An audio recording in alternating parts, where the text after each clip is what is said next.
Okay, Mr. Jokester, you want to know how Canada got its name?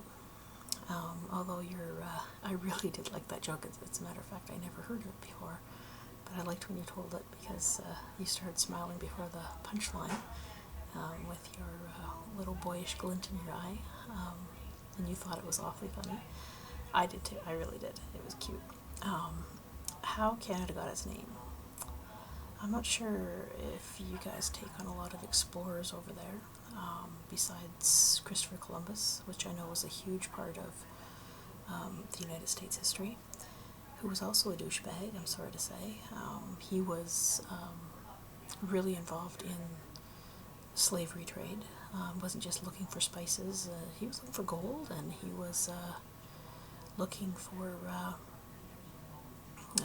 well, he was selling slaves. Bad man. But you know what? Here's another queen of useless information. He was the one that brought cola to the U.S. There was some native people from his land in his travels, and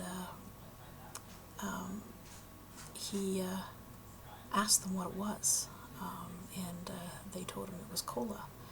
And he brought it back to the U.S. with him. It was something optional other than the beer that people would be drinking because the water was so stagnant. So anyways, yeah, that's useless trivia for you.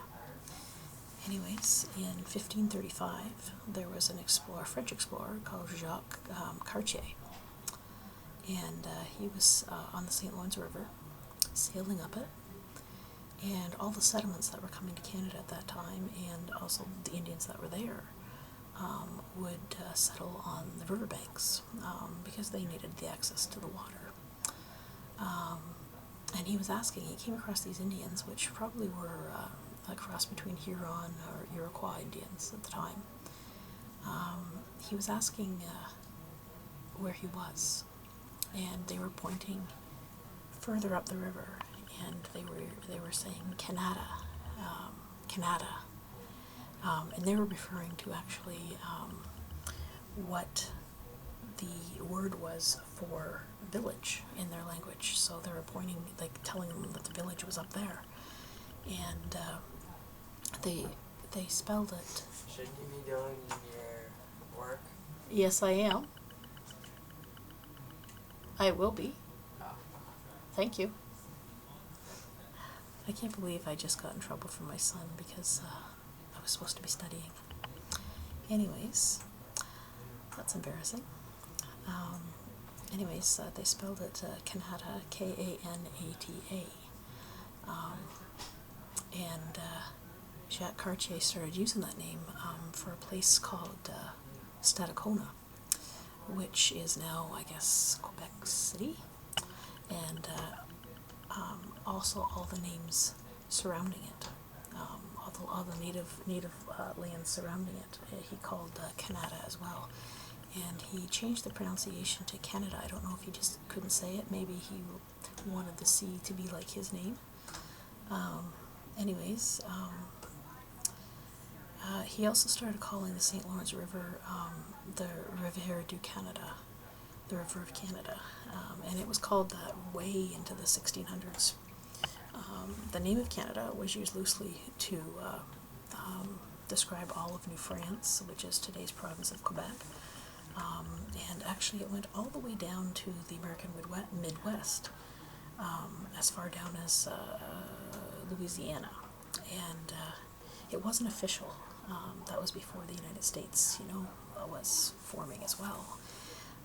But yeah, they loosely used that term all the way down to the American Midwest, all the way to Louisiana. But you didn't know that. Anyways, in 1791, there was a Canada Act dividing the province of Quebec into two colonies. There was Upper and Lower Canada, which is basically Quebec and Ontario. And they were like that. They divided into two colonies. And it was 1791. Now I'm getting my dates mixed up.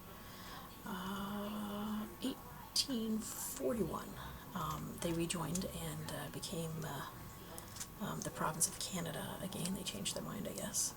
And then in 1867, there was a British North America Act, and the province of Canada, which was Ontario and Quebec, joined Nova Scotia and New Brunswick to become one Dominion under the name of Canada. And then after that, the provinces joined in. Canada wasn't the first name they were coming up with. There was Victoria Land, Borrelia, Cambodia, Superior, Hochelaga or something like that, and Tuponia. But Quebec, or not Quebec, Canada won out. I'm not sure